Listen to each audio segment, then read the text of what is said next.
इस देश में तमाम विपक्षी दल भले अपने आप को धर्मनिरपेक्ष और सेक्युलर कहते हैं, लेकिन जब राजनीति के मैदान पर उतरते हैं तो उनके लिए जो धर्म सबसे पहले आता है वो मुस्लिम धर्म आता है, उसके बाद कोई और तीसरा धर्म आता है, और जब कोई धर्म नहीं बचता है तो सबसे आखिर में जो धर्म आता है वो इस देश का बहुसंख्यक धर्म हिंदू आता है।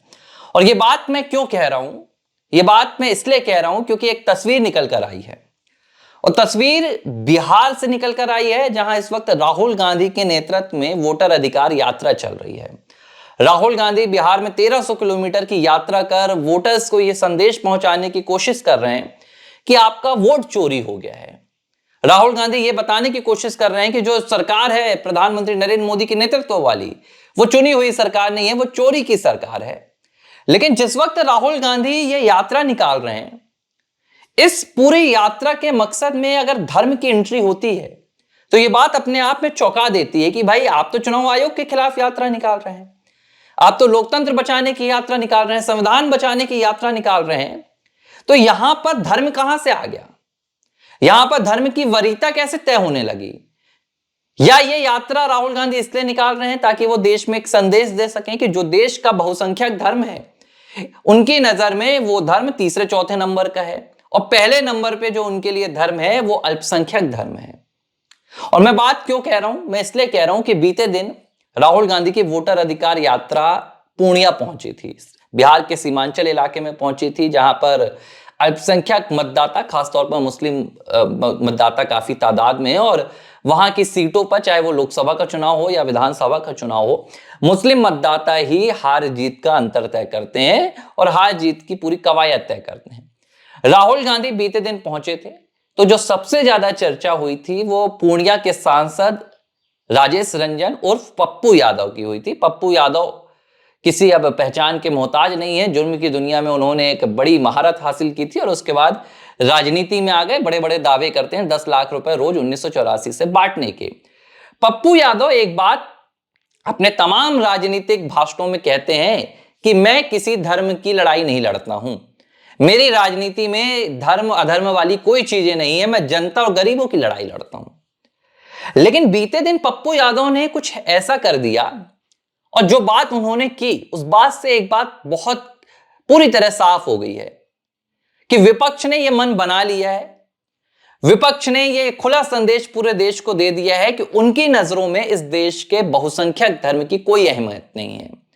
उनकी नजरों में इस देश का जो बहुसंख्यक वोटर है, उनकी नजरों में उसकी कोई अहमियत नहीं है। पप्पू यादव तेजस्वी यादव के लिए कसीदे पढ़ने शुरू करते हैं। पूर्णिया में वोटर अधिकार यात्रा में राहुल गांधी जीप में सवार हैं, तेजस्वी यादव जीप में सवार हैं, और पप्पू यादव भी उसी जीप में सवार थे। और जब पप्पू यादव अपने भाषण की शुरुआत करते हैं तो जो पहला शब्द पप्पू यादव ने कहा, मुझे लगता है कि वो तमाम भारत के लोगों को, खासतौर पर बिहार के जो बहुसंख्यक मतदाता हैं, उन्हें भी सुनना चाहिए और फिर ये तय करना चाहिए कि ये किस तरह की राजनीति कर रहा है विपक्ष। पप्पू यादव अपने संबोधन की शुरुआत जो करते हैं वो अस्सलाम वालेकुम से करते हैं, दूसरे नंबर पर वो जय भीम कहते हैं, और तीसरे नंबर पर नमो बुद्धाय कहते हैं। और तमाम लोगों ने इसके बाद जो पप्पू यादव ने कहा उस पर विश्लेषण किया कि भाई पप्पू यादव ने तेजस्वी यादव को शांति का दूत बता दिया, देश का जननायक बता दिया, बिहार की उम्मीद बता दिया, युवाओं का जोश बता दिया, और लंबा चौड़ा उन्होंने कसीदा पढ़ा। लेकिन जो पहले 3 शब्द थे पप्पू यादव ने जो पढ़े, शायद उस पर बहुत लोगों का ध्यान नहीं गया। भाई आप पूर्णिया के सांसद हैं, आप किसी धर्म को कहते हैं कि मैं विशेष दर्जा नहीं देता हूं, मेरे लिए धर्म की कोई राजनीति नहीं है, लेकिन जब आप अपने भाषण की शुरुआत करते हैं तो अस्सलाम वालेकुम से करते हैं। और अगर आप एक मुस्लिम सांसद होते तो ये बात समझ में आती है कि भाई ये आपकी परंपरा है, सलाम करना, अस्सलाम वालेकुम करना आपने बचपन से सीखा है। लेकिन पप्पू यादव तो हिंदू धर्म से आते हैं, जिस तरह का उन्होंने तमाम अपने कागजों में वरीयता देते हैं वो हिंदू धर्म लिखते हैं। उसके बाद अगर पप्पू यादव अस्सलाम वालेकुम से शुरुआत करते हैं तो एक बड़ा सवाल खड़ा होता है कि पप्पू यादव क्या सिर्फ पूर्णिया की 7 लाख मुस्लिम मतदाताओं के लिए इस तरह का बर्ताव कर रहे हैं, या ये पूरे विपक्ष का रवैया है और एक बड़ा संदेश है कि हमारे लिए पहले नंबर पर जो मतदाता है या जो जनता है वो मुस्लिम जनता रहेगी। उसके बाद जो दूसरे नंबर पर है वो हमारा वोट बैंक रहेगा। हम अगर दलितों की राजनीति करते हैं तो हम दलितों को वरीयता देंगे। और तीसरे नंबर पर हम बौद्ध अगर मतदाताओं को अपनी ओर आकर्षित करना चाहते हैं तो हम उन्हें देंगे। लेकिन सवाल ये उठता है कि बिहार में 83% हिंदू बहुसंख्यक आबादी है, हिंदू वोटर्स हैं। तो पूर्णिया के सांसद राजेश रंजन उर्फ पप्पू यादव ने नमो बुद्धाय कहा, उन्होंने जय भीम कहा, उन्होंने अस्सलाम वालेकुम कहा, लेकिन ना तो पप्पू यादव ने नमस्कार कहा, ना पप्पू यादव ने जय सिया राम कहा, न जय श्री राम कहा। यानी कि तस्वीर साफ है, विपक्ष के लिए, राहुल गांधी के लिए, तेजस्वी यादव के लिए और उनके पप्पू यादव के लिए हिंदू धर्म की कोई अहमियत नहीं है। ना तो वो हिंदू मतदाताओं को अपने भाषण में संबोधित करना चाहते हैं। और ये तस्वीर सिर्फ बिहार की नहीं है, ये तस्वीर सिर्फ पूर्णिया की नहीं है, पूरे बिहार में यही हो रहा है। राहुल गांधी कहां पहुंचे थे बीते दिन? मैंने आपसे जिक्र किया था, खानका मस्जिद जाते हैं, वही मस्जिद जहां पर उनके पिता राजीव गांधी कभी पहुंचा करते थे। और कहा जाता है कि भाई इस मस्जिद से राहुल गांधी का पारिवारिक संबंध है। बड़ी हैरान करने वाली बात निकलकर सामने आती है कि भाई एक हिंदू परिवार का एक मस्जिद से कैसे पारिवारिक संबंध हो सकता है? हो सकता है, इसमें भी कोई बड़ी बात नहीं भैया, अगर आपका लगाव एक धर्म विशेष के प्रति है। लेकिन सवाल ये उठता है कि जब ये पार्टियां अपने आप को धर्मनिरपेक्ष कहती हैं, जब ये पार्टियां कहती हैं कि भाई हम धर्म की राजनीति नहीं करते, हम तमाम धर्मों को एक समान मानते हैं, तो इनके एक समान की फहरिस्त में हिंदू धर्म कहां गायब हो जाता है? भाई राहुल गांधी खानका मस्जिद गए, लेकिन राहुल गांधी कोई बड़े मंदिर नहीं जाते हैं, वहां आशीर्वाद लेने राहुल गांधी नहीं पहुंचते हैं। क्यों? क्योंकि ये जो पूरी यात्रा निकाली जा रही है, ये जो पूरी राजनीति की जा रही है, ये एक धर्म विशेष को संदेश देने के लिए की जा रही है। और संदेश ये है कि जो एसआईआर के जरिए जो घुसपैठियों को देश से निकालने का काम किया जा रहा है, जो एक धर्म विशेष से ताल्लुक रखते हैं, हम उनके लिए खड़े हैं। हम उनके लिए देश के किसी संवैधानिक संस्थान को चुनौती दे सकते हैं, हम उनके लिए देश की किसी भी सरकार से लड़ सकते हैं भाई, क्योंकि हर शुक्रवार को चर्चा होती है इनके धार्मिक संस्थानों में। शुक्रवार को तमाम इनके धर्म के गुरु बैठते हैं और चर्चा की जाती है कि देश में आज वो कौन सा राजनेता था जिसने हमारे धर्म के मसलों को उठाया। और उस चर्चा में राहुल गांधी जैसे तमाम नेताओं को सबसे ऊपर रहना होता है। और यही वजह है कि राहुल गांधी उनके लिए ये यात्रा निकाल रहे हैं। ना तो इसका कनेक्शन किसी मतदाता फर्जीवाड़ा से है, ना तो इस यात्रा का कनेक्शन किसी वोट चोरी से है, ना इस यात्रा का कनेक्शन चुनाव आयोग के खिलाफ किसी यात्रा से है या किसी आरोप से है। इस पूरी यात्रा का, इसकी पूरी कवायद का एक ही मकसद है, और मकसद ये है कि इस वोट बैंक को साफ संदेश दिया जा सके कि देखिए आ गए हम पूर्णिया में, और पूर्णिया में आकर, बिहार में आकर पप्पू यादव के जरिए राहुल गांधी ने यह संदेश दिलवा दिया कि पहले नंबर पर हमारे लिए कौन रहेगा।